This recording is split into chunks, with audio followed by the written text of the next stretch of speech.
जानिए हर सच की कहानी दिनेश ठक्कर की जुबान, आपके अपने नेशनल न्यूज इंडिया पर। उसके बाद से बापू के केसों में, ज़मीन के मामले में सारी कार्रवाइयाँ शुरू होने वाली हैं। क्योंकि नारायण साईं जी की बात की जाए तो 12 साल पुराना मामला। सोचिए आप, 12 साल पहले लड़की आश्रम में रहती थी, घर आई, शादी हुई, उसके बाद वो आरोप लगाती है। और जो अत्याचार आज हो रहे हैं संतों के ऊपर, उसका एक एक का खामियाजा जो है ना, वो प्रकृति 21-21 पीढ़ियों से वसूलेगी। प्रकृति दिखा तो रही है। आज वही महेंद्र चावला 1 महीने ऊपर से जेल के अंदर बंद है। सोचिए आप, पर उसको समझ कहाँ रहे लोग। तो मैं तो यही कहूँगा कि आंखें खोलो, समय रहते जाग जाओ और महापुरुषों को सताना बंद करो और न्याय करो। साबरमती अपना प्रकोप ढा देगी तो कुछ नहीं बचने वाला है। इसलिए मैं आज फिर निवेदन करूंगा न्यायपालिका से कि कोई ऐसा कदम न उठाएं जिससे इस सनातन संस्कृति को नुकसान हो। तो महाराज जी ने जो बात बताई उसको लेकर आप लोगों की क्या राय है? आप लोग भी वीडियो के कमेंट बॉक्स में जाकर आप लोग भी अपनी राय अवश्य रखिएगा।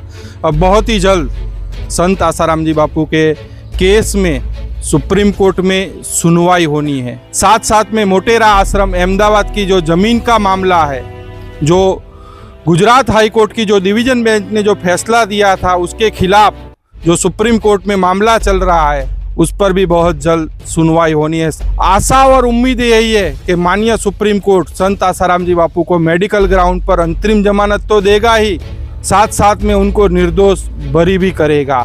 और नारायण साईं जी को भी सुप्रीम कोर्ट जल्द उनको जमानत प्रदान करे, क्योंकि वो 12 सालों से सूरत की लाजपुर जेल में बंद है। उनको ना ही कभी पैरोल मिला, ना ही कभी उनको फल्लो मिला, ना ही कभी उनको राहत मिली।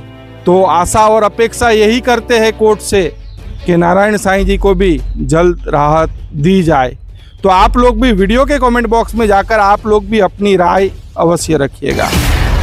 जुलाई जहाँ शुरू होती है, उसके बाद से बापू के केसों में, ज़मीन के मामले में सारी कार्रवाइयाँ शुरू होने वाली हैं और जल्दी शुरू होंगी।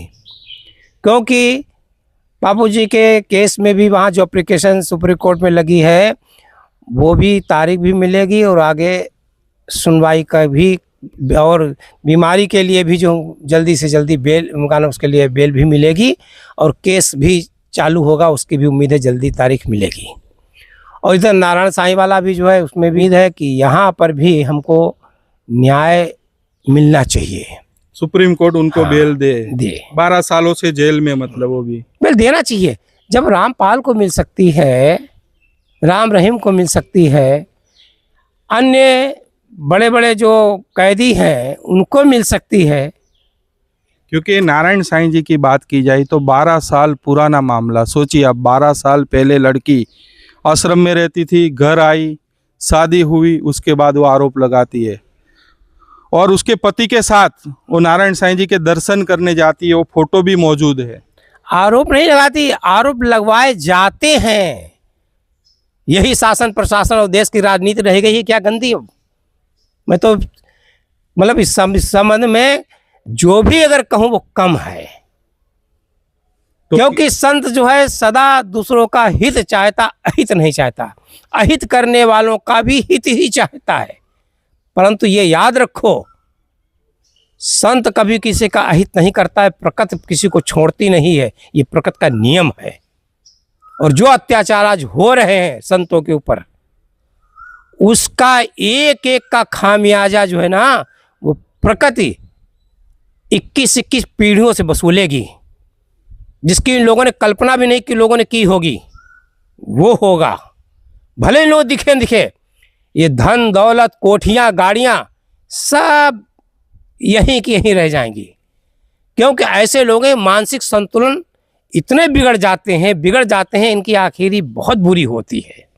आप कितने देखो जाकर के, जो मैलों कोठियों में रहते थे, आज उनको मांगे भीख नहीं मिलती है, और जो बेचारे भीख मांगते थे आज महलों कोठियों में बैठे हुए हैं। ये नियम क्या क्या तुम्हारे कहने से सब होता नहीं, ये प्रकृति की व्यवस्था लेकिन है। प्रकृति दिखा तो रही है। आज वही महेंद्र चावला 1 महीने ऊपर से जेल के अंदर बंद है, सोचिए आप। पर उसको समझ कहाँ रहे लोग हैं?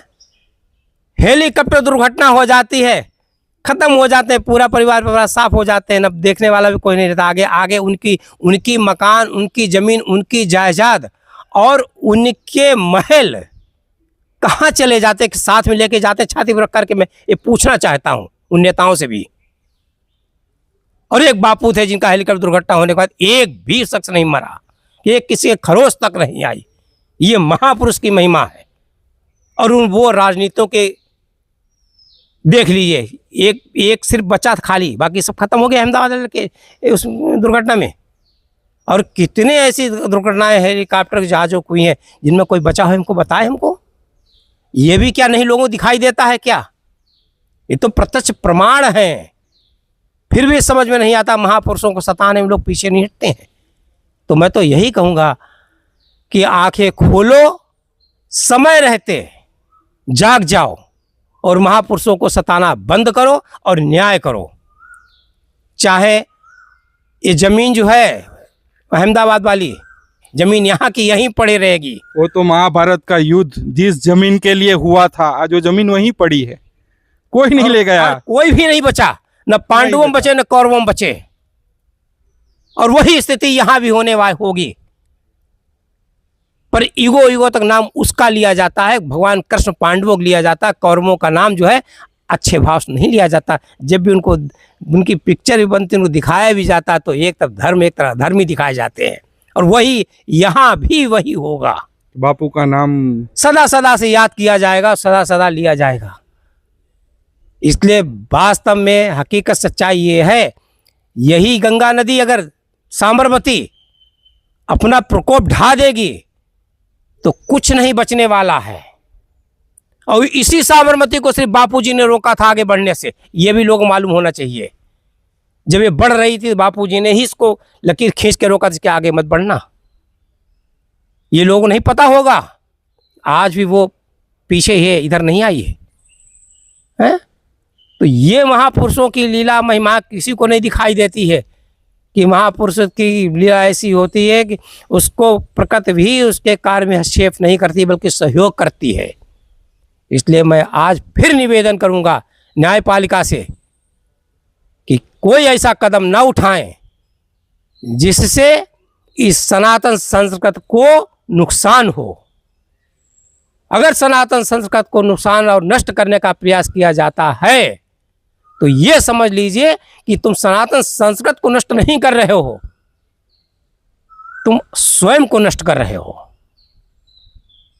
इसलिए विशेष रूप से मेरी यही प्रार्थना है न्यायपालिका से भी अब कि जो भी न्याय करो वो सही और निष्पक्ष करो और न्यायपूर्ण करो।